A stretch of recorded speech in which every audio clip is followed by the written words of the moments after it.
ಸಾಕಾ? Okay. Light on ಮಾಡಿ ಎಲ್ಲ. ಹಿಂಗಿರ್ಕೊಂಬಿಡೋಣ. ಓಕೆ. ಫ್ರೆಂಡ್ ಅನ್ನೋ ಪದಕ್ಕೆ ಅರ್ಥ ಏನು ಅಂತಂದರೆ ಎಲ್ಲ ಸಂಬಂಧಗಳಿಗಿಂತ ಮಿಗಿಲಾದದ್ದು ಫ್ರೆಂಡ್ಶಿಪ್ಪು. ಯಾಕಂತಂದರೆ ಒಂದು ತಂದೆ ತಾಯಿ ಹತ್ರ ಹಂಚ್ಕೊಂಡಿರೋದು, ಒಂದು ಅಣ್ಣ ತಮ್ಮ ಅಕ್ಕ ತಂಗಿ ಹತ್ರ ಹಂಚ್ಕೊಂಡಿರೋದು, ನಾವು ಫ್ರೆಂಡ್ಸ್ ಹತ್ರ ಹಂಚ್ಕೊತೀವಿ. ಆ ಫ್ರೆಂಡ್ ಅಂತ ಒಂದ್ಸಲಿ ನಾವು ಅವ್ರನ್ನ ರೆಕಗ್ನೈಸೇಷನ್ ಮಾಡಿ ಇವು ನನ್ನ ಫ್ರೆಂಡು ಅಂದರೆ ಸಾಯೋವರೆಗೂ ನಾವು ಕೃತಜ್ಞತೆ ಆಗಿರಬೇಕು. ಯಾಕೆ ಹೇಳ್ತೀನಿ ಅಂದರೆ, ಒಂದು ಗ್ಲಾಸ್ ನೀರು ಕುಡಿದ್ರೆ ಯಾರ ಹತ್ರ ಆದರೂ, ನಾವು ಯಾರ ಮನೆಯಲ್ಲಾದರೂ ಇಲ್ಲ ಗೊತ್ತೋ ಗೊತ್ತಿಲ್ದಿರಲ್ಲ, ನಾವು ಅವ್ರಿಗೆ ಋಣಿಯಾಗಿರ್ತೀರಂತೆ. ಅರ್ಥ ಮಾಡ್ಕೊಳ್ರಿ. ಈ ಕೆಲವೊಬ್ಬರು ಏನಂತಾನೆ ಫ್ರೆಂಡ್ ಅನ್ನೋ ಪದಾನ ಎತ್ಕೊಂಡು ಅವ್ರ ಫ್ರೆಂಡ್ಸ್ ಅಲ್ಲ ಅವ್ರು, ಆ್ಯಕ್ಚುಲಿ ಅದು ಫ್ರೆಂಡ್ಸೇ ಅಲ್ಲ ಅವರು. ಯಾಕೆ ಈ ಮಾತು ಹೇಳ್ತೀನಿ ಅಂತಂದರೆ, ಇಲ್ಲ ನಮ್ಮ ಫ್ರೆಂಡು ನನಗೆ ಅವನಿಗೆ ಏನೋ ವ್ಯತ್ಯಾಸ ಬಂತು ಸರೋಗಿಲ್ಲ ಅಂತಂದರೆ ಬಿಟ್ಬಿಡ್ಬೇಕು, ಇಗ್ನೋರ್ ಮಾಡಬೇಕು.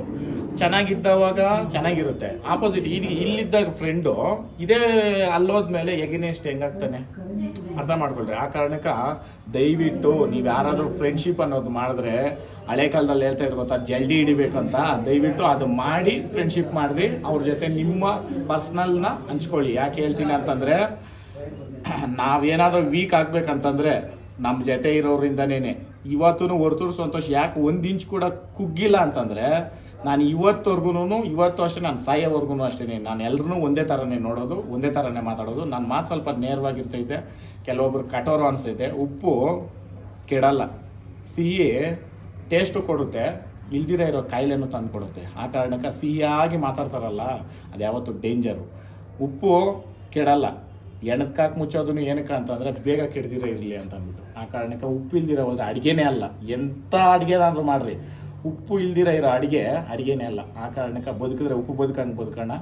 ಆ ಕಾರಣಕ್ಕೆ ಯೂತ್ಸ್ಗೆ ಎಲ್ರಿಗೂ ಹೇಳ್ತಾ ಇದ್ದೀನಿ, ಸುಮಾರು ಜನ ಸೂಸೈಡ್ ಮಾಡ್ಕೊಳೋದಿರ್ಬೋದು, ಮಾನಸಿಕವಾಗಿ ಕುಗ್ತಾರೆ. ಯಾಕೆ ಕುಗ್ತಾರೆ ಇಂಥ ಅವ್ರನ್ನ ಏನಂತ ಹೇಳೋಕ್ಕೂ ನಾನು ಇಷ್ಟಪಡಲ್ಲ. ಬಟ್ ನಿಮ್ಮ ಫ್ರೆಂಡ್ಶಿಪ್ನ ದಯವಿಟ್ಟು ಫಿಲ್ಟ್ರ್ ಮಾಡಿರಿ.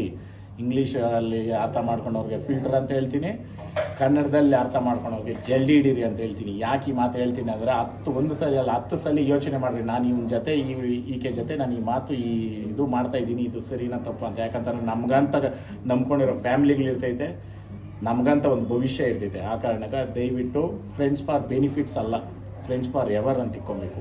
ಆ ಕಾರಣಕ್ಕೆ ಇಲ್ಲ ನಮ್ಗಾಗಿಲ್ಲ ಅಂತಂದ್ರೆ ಅವನ್ನೆಲ್ಲ ಚೆನ್ನಾಗಿರಲಿ ಅಂತ ಅನ್ಕೊಬೇಕು. ಬಿಟ್ರೆ ಕಾಲು ಎಳೆಯೋದು, ಇಲ್ದಿರ ಇರೋದೆಲ್ಲ ಸೃಷ್ಟಿ ಮಾಡೋದು, ಮೇಲೆ ಭಗವಂತ ನನ್ನವನ್ನೆಲ್ಲ ತೂಕ ಮಾಡ್ತಾ ಇರ್ತಾನೆ.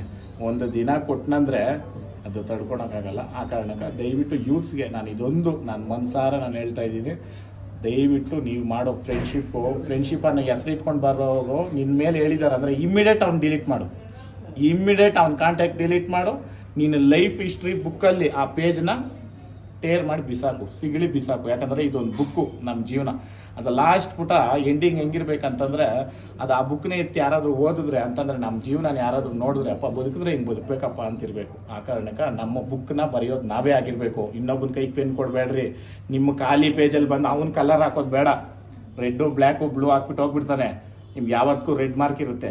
ನಿಮ್ಮ ಬುಕ್ನ ನೀವೇ ಬರೀಬೇಕು. ಅಂದರೆ ನಿಮ್ಮ ಜೀವನನ ನೀವೇ ರೂಪುಗೊಳಿಸ್ಕೊಬೇಕು. ತಂದೆ ತಾಯಿಗಳ ಆಶೀರ್ವಾದದಿಂದ ಮತ್ತು ಗುರುಗಳು ಅವ್ರು ಕಲಿಸ್ಕೊಟ್ಟಿರ್ತಕ್ಕಂಥ ವಿದ್ಯೆಯಿಂದ ನಾವು ಮುಂದಕ್ಕೆ ಬರಬೇಕು. ಆಮೇಲೆ ಸ್ವಂತ ಕೆಲಸ ಮಾಡಿ ದಯವಿಟ್ಟು ಮುಂದಕ್ಕೆ ಬರ್ತೀರಾ. ಯಾಕೆ ಹೇಳ್ತೀನಿ ಅಂತಂದರೆ, ನಾವು ಕಲ್ತಿದ್ದು ನಮ್ಮನ್ನು ಯಾವತ್ತೂ ಸಾಯೋವರೆಗೂ ಅದು ಬಿಡಲ್ಲ ನಮ್ಮನ್ನು, ಅಲ್ವಾ? ಆ ಕಾರಣಕ್ಕೆ ಸ್ವಂತ ನೀವು ಏನೇ ಮಾಡಲಿ. ಇವಾಗ ನೋಡಿ, ಒಂದು ಕ್ಯಾಮ್ರಾಮ್ಯಾನ್ಗೂ ಒಂದು ಗೌರವ ಐತೆ, ಒಂದು ಪೇಪರ್ ಆಯೋನ್ಗೂ ಒಂದು ಗೌರವ ಐತೆ. ನಿಜಾನ? ನಮ್ಮೂರಲ್ಲಿ ಸ್ಯಾನಿಟ್ರಿ ಪಿಟ್ ಇರ್ತಾನೆ, ನಾನು ಹೋಗಿದ್ದ ಹತ್ರ ಎಲ್ಲ ಅದೇ ಹೇಳೋದು. ನಾನು 2 ಲಕ್ಷ ಸಂಪಾದನೆ ಮಾಡ್ತಾನೆ ಅವನು ತಿಂಗಳಿಗೆ, 2 ಲಕ್ಷ. ಇವತ್ತು ಇಂಜಿನಿಯರ್ ಲಕ್ಷ ರೂಪಾಯಿ ಸಂಪಾದನೆ ಮಾಡಬೇಕಂದ್ರೆ ಎಷ್ಟು ಓದಿರಬೇಕು, ಎಷ್ಟು ಸ್ಟ್ರೆಸ್ಸು. ಬಾಸ್ ಇರ್ತಾನೆ, ಅವನಿಗೆ ಒಬ್ಬ ಮ್ಯಾನೇಜರ್ ಇರ್ತಾನೆ, ಅಲ್ವಾ? ದಯವಿಟ್ಟು ಸ್ವಂತ ಕೆಲಸ ಗೌರವದಿಂದ ಮಾಡಿರಿ. ಇವತ್ತು ಹಳ್ಳಿಕಾರ ಅಂತ ನಾನು ಏನು ಮಾಡಿದೆ, ಒಂದು ಕಾಲದಲ್ಲಿ ನಗೀತಾ ಇದ್ರು.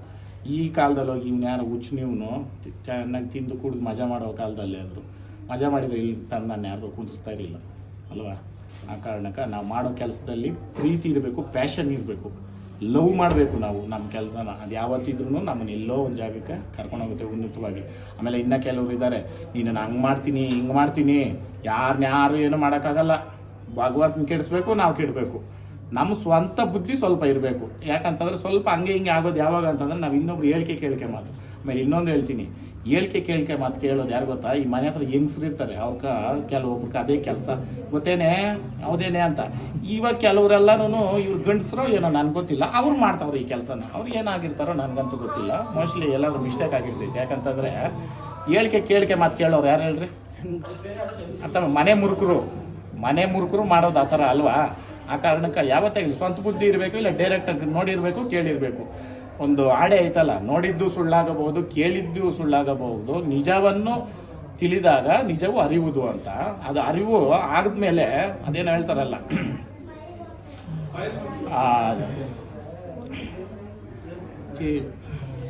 ಮಿಂಚಿ ಹೋದ ಕಾಲಕ್ಕೆ ಚಿಂತಿಸಿ ಫಲವಿಲ್ಲ ಅಂತ. Golden people, golden things, golden time can't be repeated.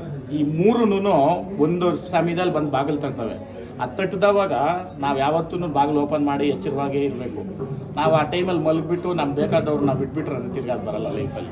ಯೂತ್ಸ್ಗಿದೊಂದು ಜಯ ಅಲ್ಲಿಗ. Thank you sir, super.